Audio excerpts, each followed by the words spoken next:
Share कर दीजिए आप लोग वीडियो को। पहले जो लोग भी जहां से देख रहे हैं शेयर कर दीजिए फटाफट। और पूरे भारत के 5 राज्यों की विधानसभा के चुनाव के परिणाम जो हैं वो आज घोषित हो चुके हैं और पांचों विधानसभा के परिणाम के आकलन को लेकर हम लोग इस वक्त लाइव आ चुके हैं और लाइव में हम आपसे बातचीत करेंगे और साथ ही साथ परिणाम भी बताएंगे कि 5 विधानसभा के चुनाव के परिणाम में किनको कहां से कितनी बहुमत मिली और किस कारण से कौन कहां से चुनाव जीते और कौन पीछे रह गया। और सबसे बड़ी बात है कि पूरे भारत में सबसे अधिक पढ़ा लिखा वाला राज्य कहा जाने वाला केरल, वहां आज भी कांग्रेस, यानी कि पहले भी कांग्रेस और इस बार भी कांग्रेस ही दोबारा सत्ता में आई है। मतलब राहुल गांधी का जो फैक्टर है, फेम है, वो वहां पर काम कर गया। लेकिन जिस तरह से धुआंधार प्रचार बंगाल में किया जाता था कि दीदी का क्षमता नहीं ममता का क्षमता, लेकिन इस बार काम नहीं आया। जिस तरह से सयानी घोष ने शानदार फील्डिंग बिछाई, शानदार भाषणबाजी, शानदार तरीके से चुनावी कैंपेन, और उसके बावजूद भी सयानी घोष का वो जादू काम नहीं आया। एक्ट्रेस को लोग सिर्फ और सिर्फ सुनने के लिए जरूर आए, लेकिन एक्ट्रेस के बोली से वोट कन्वर्ट नहीं हो पाए। बाकी आपको क्या लगता है? लगातार वीडियो को शेयर करिए, कमेंट में भी अपनी राय रखिएगा और जुड़िएगा भी। 5 राज्यों के आपको परिणाम सहित हम लोग आकलन, सटीक आकलन जो है वो आपको बताएंगे आज। बंगाल बीजेपी जीत गया, तमिलनाडु जो है विजय थलावा की पार्टी जो है वो जीत गई, एमके स्टालिन की पार्टी आउट हो गई, और उसके बाद जो है केरल वापस से कांग्रेस, और असम जो है हेमंत बिस्वा शर्मा यानी कि भाजपा फिर से वहां पर आ गई। तो ये आपको टोटल 5 जो है राज्यों के हम लोग आपको परिणाम लगातार बैक टू बैक जो है वो आपको बता रहे हैं। इस कारण से जो है जो जश्न का माहौल है कि पहली बार यानी कि पूरे आजाद भारत में जब से आजादी हुई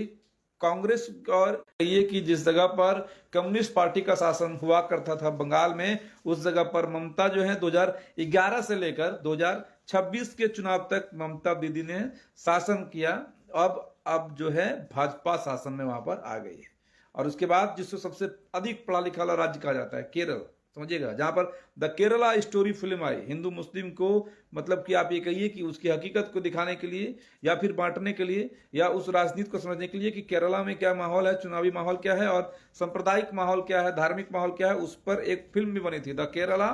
स्टोरी। लेकिन उन सब चीजों के बावजूद भी केरला में ना कोई स्टोरी काम आई, ना ही भाजपा का कोई मोदी फैक्टर या फिर जो अमित शाह फैक्टर है वो काम आया। लेकिन अमित शाह फैक्टर जो है, मोदी फैक्टर जो है वो जरूर बंगाल में चला। इस कारण से 2011 यानी कि 15 साल का ये शासनकाल, 2011 से 2026, उस 15 साल के शासन, क्योंकि 15 साल का बिहार में शासनकाल था, वो भी पलट गया था लालू यादव के शासन में। इस कारण से 15 साल के बाद जो है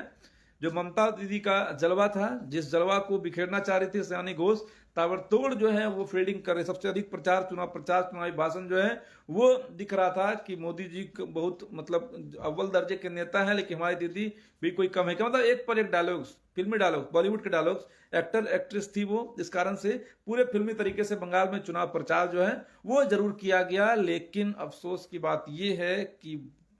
मतलब पूर्ण बहुमत से बंगाल में भाजपा जो है शासन में आ गया। जिस तरह से कि आज बिहार में भी शासन में है, क्योंकि देखिए आसपास में पूरा जब भाजपा ही शासन में है, चाहे यूपी वहां भी भाजपा, बिहार वहां भी भाजपा, और चंद कुछ दिनों के पूर्व ही पूर्ण रूप से यहां पर भाजपा ही शासन में आ गया है। तो उसका भी असर कहीं ना कहीं बंगाल के विधानसभा के चुनाव के परिणाम ने देखने को मिला, जिस कारण से आप ये कह सकते हैं कि बंगाल में जो भाजपा है वो चुनाव जीत पाए, जिसका श्रेय अमित शाह और नरेंद्र मोदी को ही जाता है। पहले शुभेंदु अधिकारी भी अपने सीट से जो है वो जीत गए। लेकिन जो सबसे खास बात है, सबसे चीजें है, अहम है, 3 चुनाव की हम लोग बात कर रहे हैं। एमके स्टालिन, बड़ा नाम था उनका कि बड़ा अहदे के नेता है, लेकिन एक नए नवेले नेता, एक एक्टर जो नेता है, जिनको की बॉलीवुड की मतलब साउथ की फिल्मों की पकड़ थी, विजय थलावा, वो जो है चुनाव में बुरी तरीके से जो है एमके स्टालिन को आउट करके सत्ता की चाबी भाजपा के समर्थन से अपने हाथ में ले लिए। लेकिन जो सबसे खास बात है कि बंगाल चुनाव हारने का वो कारण है इन लोगों के अंदर का घमंड।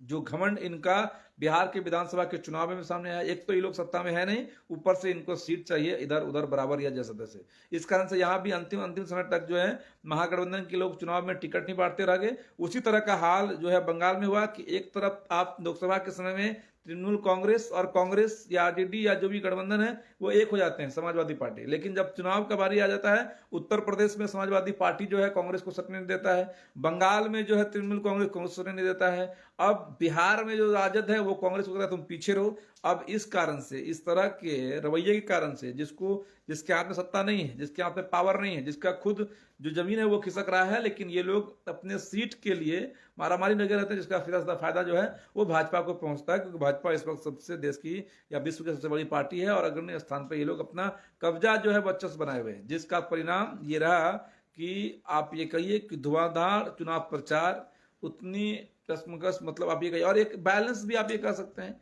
ताकि हर चुनाव के बाद जो है, हर चुनाव के नतीजे के बाद एग्जिट पोल पर और साथ ही साथ जो ईवीएम मशीन है उस पर कड़ा प्रहार जरूर होता था, लेकिन इस बार ऐसा नहीं हो रहा है। कारण साफ है, क्योंकि नरेंद्र मोदी के जलवे के कारण से बंगाल चुनाव जीता बीजेपी, दूसरी ओर जो है थलापति विजय, जिसके कारण से जो है वो तमिलनाडु चुनाव जीते भाजपा के समर्थन से, और केरल जो है वो राहुल गांधी चुनाव जीत गए, और असम से हेमंता विश्वकर्मा वो चुनाव मतलब दोबारा फिर से सरकार में आए। तो ये जो चीजें है, ये जो समीकरण है, ये जो एहसास है, ये जो पॉलिटिक्स है, उसका रंग इस बार खासतौर पर देखने आया। इस कारण से सोशल मीडिया पर ज्यादा आरोप प्रत्यारोप नहीं चल रहे हैं ईवीएम हैकिंग का या अधिकार, लेकिन हाँ, चुनाव तक भाजपा के चुनाव मतलब कि ये कहा जाता था कि भाजपा के ही अधिकारी हैं, इलेक्शन कमीशन ऑफ इंडिया के चीफ जो हैं वो हैं, और जिसके बाद कई तरह के अधिकारियों के वीडियो वायरल हुए थे, किस तरह से बंगाल में जो प्रत्याशी हैं उससे हड़काया गया था, और हड़काने के बाद जो है फिर ये कहा गया था तृणमूल कांग्रेस के प्रत्याशी नेताओं के द्वारा कि 4 मई के बाद फिर तुम्हारा अच्छे से हिसाब करेंगे, तुम यूपी से आए हो या कहां से आए हो, लेकिन बंगाल से नाम ऐसे आते हैं। बाकी आपको क्या कुछ लग रहा है, कितनी बैलेंस वे में इस चुनाव को कराया गया है, जिसके बाद सरकारें बदली, अब सरकार बदलने के बाद बंगाल में क्या कुछ बदलेगा, वो जरा आप कमेंट करके कह सकते हैं। क्योंकि देखिए, बंगाल चुनाव से पूर्व ये भी मतलब आशंका या फिर ये कहिए कि ये मतलब प्रोपेगेंडा फैल गया था कि सीमांचल के कई जिले और बंगाल के कुछ जिलों को काटकर एक केंद्र शासित प्रदेश जो है वो बंगाल चुनाव के बाद बनाने की कवायद शुरू हो जाएगा। बंगाल चुनाव खत्म हो गया है, गृह मंत्री अभी भी अमित शाह ही हैं, अलग बात है अब शायद पता नहीं, क्योंकि बंगाल जब चुनाव ये लोग जीत गए हैं तो शायद ये वाला मामला अब टल भी जाए कि अब केंद्र शासित प्रदेश बनाने की जरूरत क्या है, क्योंकि बंगाल में भी भाजपा का ही शासन आ गया है, बिहार में भी भाजपा का ही शासन है। जब अखंड भारत भाजपा का ही है तो फिर केंद्र शासित प्रदेश बनाने की जरूरत है क्या। लेकिन सवाल ये फिर से हम रिपीट आपको कर रहे हैं कि सबसे पढ़े लिखे राज्य केरल, जहां पर साक्षरता दर जो है 86% से भी ऊपर है, वहां पर आज भी कांग्रेस है। क्या पढ़े लिखे लोगों को आज भी कांग्रेस पसंद है या कांग्रेस ही उनका पसंदीदा पार्टी है, वो आपको कमेंट में बताना है। और उसके बाद इतने लंबे गैप के बाद, इतने समय के बाद, जब जो है श्यामा प्रसाद मुखर्जी और कौन कौन बड़े बड़े नेता थे बंगाल के भाजपा के, जिन्होंने अथक प्रयास किया कि बंगाल में भाजपा आ जाए, लेकिन आ नहीं पाए। लेकिन शुभेंदु अधिकारी जो हैं वह ऐसा तिकड़म बिठाए और ऐसा मोदी मैजिक अंदर ही अंदर अमित शाह की पूरी टीम जो है वो कैंपेन की, जिसके बाद की इतने समय बाद आप समझिए आजादी में पहली बार जो है बंगाल में भाजपा का सरकार बना है, पहली बार।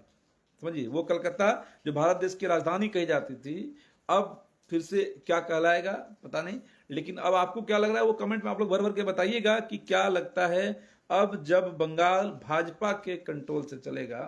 अब जब भाजपा के शासन आएंगे वहां पर, बगल में पड़ोसी देश बांग्लादेश है, क्योंकि बॉर्डर है बांग्लादेश का बंगाल में, अब उसका असर क्या कुछ होगा तो आपको कमेंट में बताना है। लेकिन ये जो परिणाम हैं आपको जो हमने बताया इस तरह के चुनाव के, वो आपको क्या लग रहा है, कितना क्या कुछ देश की पॉलिटिक्स में क्या इफेक्ट डाल सकते हैं और क्या इसका असर होगा, वो आपको कमेंट में बताना है। साथ ही साथ अब आगे बंगाल का भविष्य क्या होगा वो आपको बताना है कमेंट में कि क्या कुछ हो सकता है। और हमें ज्यादा लगता है अब शायद केंद्र शासित प्रदेश का मुद्दा जो है वो बंद हो जाएगा।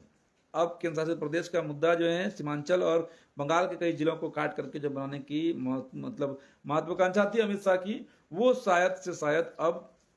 टल जाएगा। अब जो है अब फिलहाल जैसा था एज इट इज उस तरह से चलेगा, लेकिन कितने वहां पर शासन, क्या कुछ कंट्रोलिंग, क्या कुछ नया आएगा, क्या मुद्दा आएगा, क्योंकि देखिए जिस तरह से बांग्लादेशी घुसपैठ, तुष्टीकरण या और भी कई चीजें का मुद्दा बनाकर जो है ममता बनर्जी इतने सालों के संघर्ष के बाद अब सत्ता से वापस अपने घर को जा चुकी है, बैक टू पेविलियन। अब शुभेंद्र अधिकारी की सरकार, अब शुभेंद्र अधिकारी वहां पर मुख्यमंत्री बनते हैं कि नहीं बनते हैं, ये भी अपने आप में बड़ी बात होगी। और भाजपा किनको बंगाल के सत्ता की चाबी देता है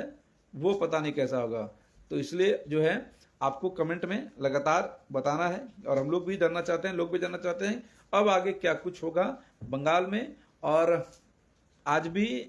पढ़े लिखे राज्यों की पहली पसंद जो है वो कांग्रेस क्यों है, ये आपको कमेंट में जरूर बताना है। जय हिंद।